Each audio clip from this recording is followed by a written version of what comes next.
नमस्ते। राम राम।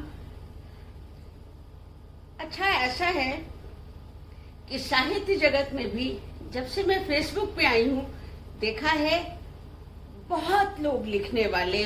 कम से कम मैंने 10, 20, 15 ग्रुप ज्वाइन किए और एक से एक कितने लोग अनपढ़े अनसुने रह जाते हैं एक ग्रुप से दूसरे ग्रुप में। मैंने खुद भी ये किया है।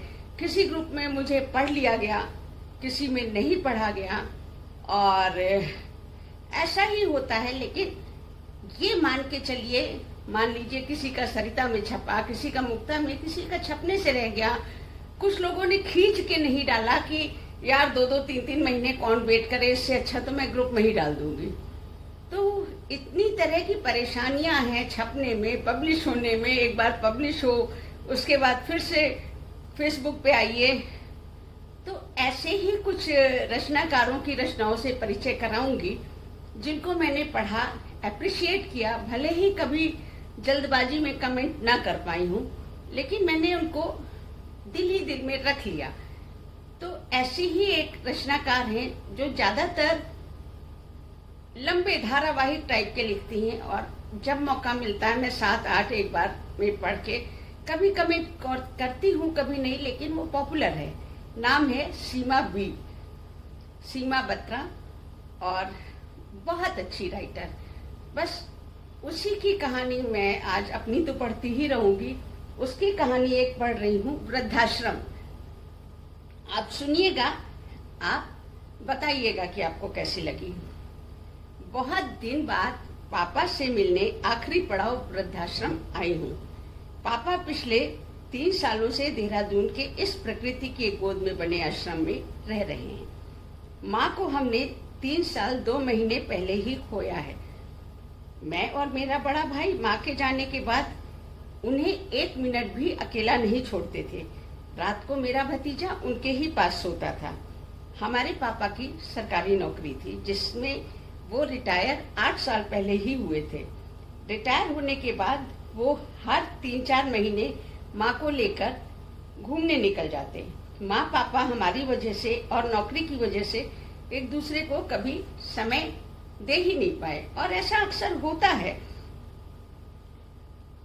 बड़े भाई और मेरे अपने पैरों पे खड़े होने के बाद ही चैन की सांस ले पाए। फिर हमारी शादी, और उसके बाद हम लोगों की गृहस्थी संभलवाने में ही लगे रहे। जब रिटायर हुए तब जाकर उन दोनों ने अपने लिए वक्त निकाला, तो हम लोग भी बहुत खुश हो गए। बड़े भाई, भाभी और बच्चे उन दोनों का खूब ध्यान रखते थे। माँ को कुछ दिन का बुखार ही अपने साथ ले गया। माँ के बिना उनका मन अपने बच्चों और उनके बच्चों में नहीं रम पा रहा था। तो पापा अपने एक दोस्त के कहने पर यहाँ आ गए, यानी वृद्धाश्रम, और यहीं रह गए। बड़े भाई भाभी को बहुत बुरा लगा। नेचुरली बुरा लगता है, इसलिए कि समाज कहने लगता है कि देखो वृद्धाश्रम भेज दिया। फिर उनके बारे में सोच उनकी मर्जी को मान लिया। भाई भाभी हर महीने ही उनको बच्चों के साथ मिलने आते हैं। मैं भी आती रहती हूँ 2-3 महीने में एक बार, पर इस बार 6 महीने बाद आई हूँ। पापा मुझे आश्रम के लॉन में ही दिख गए। सर्दी तो नहीं है, पर फिर भी हवा में ठंडक है। तो कुछ और लोग भी ग्रुप में बैठे हैं। पापा कोई किताब पढ़ के सबको सुना रहे हैं। कुछ शब्द कान में पड़े तो लगा कोई धार्मिक किताब पढ़कर सुना रहे हैं, पर धीरे धीरे उनके पीछे से गई सरप्राइज देने के लिए, तो देखा कि वो कहानियों की किताब में से कहानी सुना रहे थे अपने दोस्तों को। मैंने पापा कहकर उनके कंधे पर हाथ रखा तो वो बिना मुड़े ही बोले, आ गई कुमुद, बहुत दिनों बाद आई है। सरप्राइज तो नहीं कर पाई मैं उन्हें, पर वो बहुत खुश दिख रहे थे।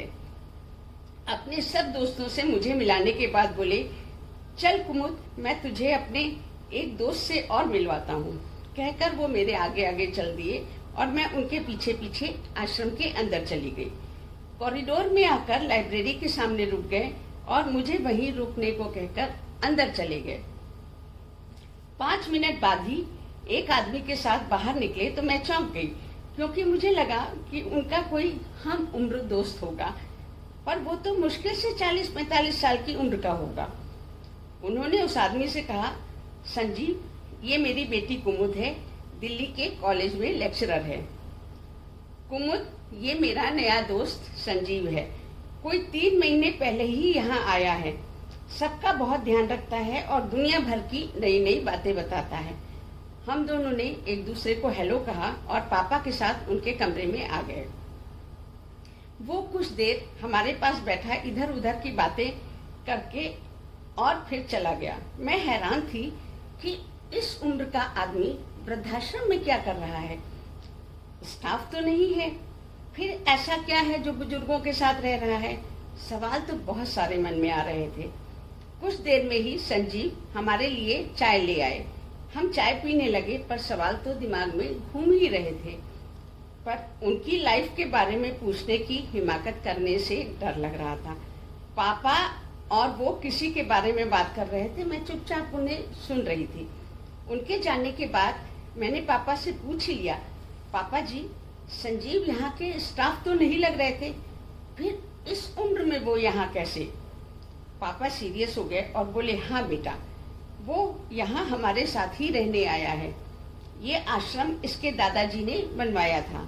ये बहुत बड़ा बिजनेसमैन है। पिछले साल एक एक्सीडेंट में इसने अपने माँ बाप, बीबी और बच्चे को खोया।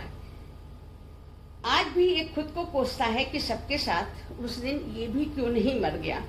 उनके जाने के बाद इसका काम से मन उचट गया है। ज्यादातर बिजनेस इसने बेच दिया है, बस एक फैक्ट्री का काम देख रहा है, पर ज्यादातर काम ये फोन से ही करता है। बहुत सारी प्रॉपर्टी इसके पिता और दादा ने बनाई थी। ये एक ही संतान थी अपने माँ बाप की। जब मन को कहीं शांति नहीं मिली तो एक बार यहाँ दादा की बरसी करने आया और यहीं रह गया। यहाँ इसे हर बुजुर्ग में दादा दादी नजर आते हैं। अपने पिता और माँ की कमी को भी इसने यहाँ पूरी कर लिया है। हम सब ने समझाया कि दोबारा शादी कर लो, पर कहता है कि नहीं करेगा और अब यहीं रहेगा। अब ये कई शहरों में ऐसे वृद्धाश्रम बनवा रहा है। संजीव जी के बारे में सुनकर बहुत तकलीफ हुई और अच्छा भी लगा कि उन्हें यहाँ अपनापन मिल रहा है। संजीव जी के बारे में जान के ये लगा कि उम्र का कौन सा पड़ाव हम आखिरी मान ले, ये किसी को नहीं पता।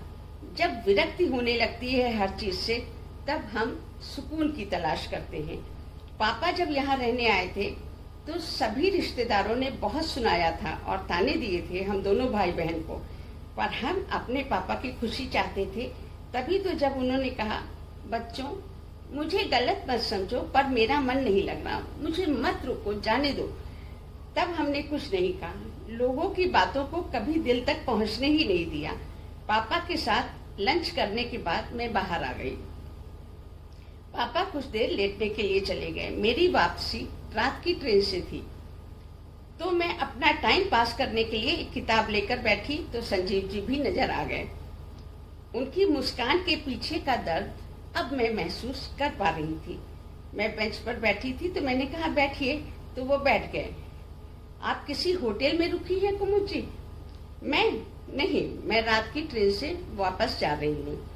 बच्चे घर में हैं तो एक दिन तो वो लोग मैनेज कर लेंगे, पर कल स्कूल है दोनों का।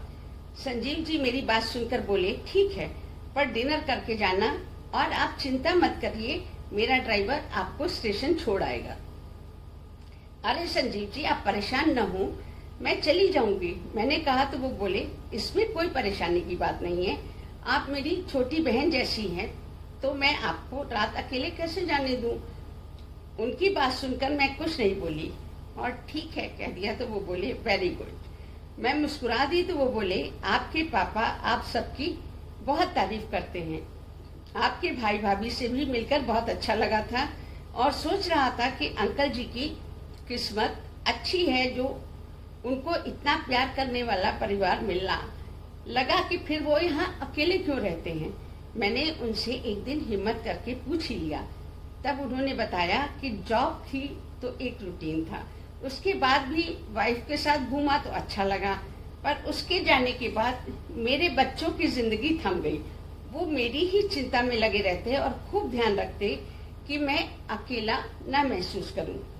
पर मुझे वही बात खल रही थी। क्योंकि इतना खास महसूस करने की आदत नहीं रही, तो यहाँ अपनी उम्र के लोगों के साथ अच्छा लगता है। मैं संजीव जी की बात सुनकर समझ गई कि हमने क्या गलती की थी, पर पापा यहाँ खुश हैं तो एक तसल्ली भी हो रही है।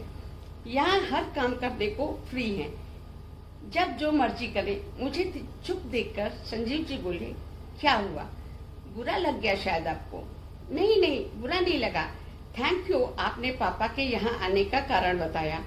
सच में इंसान को एकांत भी चाहिए होता है। अपने लिए वक्त सबको चाहिए, ये भूल गए थे हम।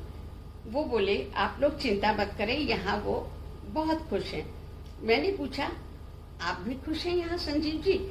हाँ, मैं भी खुश हूँ। यहाँ कुछ लोग ऐसे भी हैं जिनके बच्चे जानबूझकर अपने पेरेंट्स को छोड़ गए हैं। ये सब मुझे अपने बच्चे जैसा प्यार करते हैं और मुझे लगता है कि मेरा परिवार मिल गया। और क्या चाहिए? पैसा बहुत कमा लिया और हर तरीके से जी कर देख लिया। अब सब कुछ बेकार लगने लगा है, क्योंकि आखिर में तो सबको जाना ही है। फिर क्यों पैसे के पीछे भागूं? जितना है वो काफी है। धीरे धीरे अंधेरा होता जा रहा था। 10:30 बजे की ट्रेन थी और रेलवे स्टेशन 1 घंटे की दूरी पर। तो बस जल्दी से थोड़ा बहुत खाया और पापा से मिलकर जाने को तैयार हूँ। संजीव जी का ड्राइवर मुझे रेलवे स्टेशन पहुंचा गया और वक्त पर ट्रेन भी आ गई।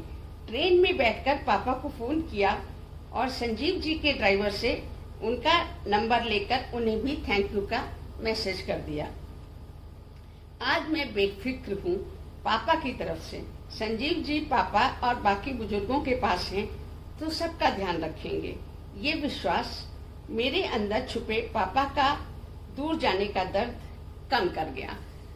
तो ये तो थी सीमा बी की कहानी। मेरे भी दिल को छुआ उसने।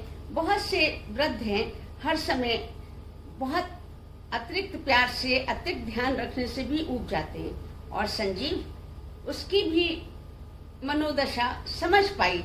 वृद्धाश्रम में उसका मौजूद होना, दूसरी शादी न करना, यानी एक वृद्धाश्रम और कितने एंगल से लिखा जा सकता है। तो सोचिएगा कि वृद्धाश्रम खाली ये नहीं है, किसको क्या चाहिए। हर आदमी अपनी पसंद की कंपनी, अपना पसंद का वातावरण ढूंढ ही लेता है। सीमा बी की इस कहानी का रिएक्शन जरूर जानना चाहूंगी और फिर मिलते हैं। नमस्कार।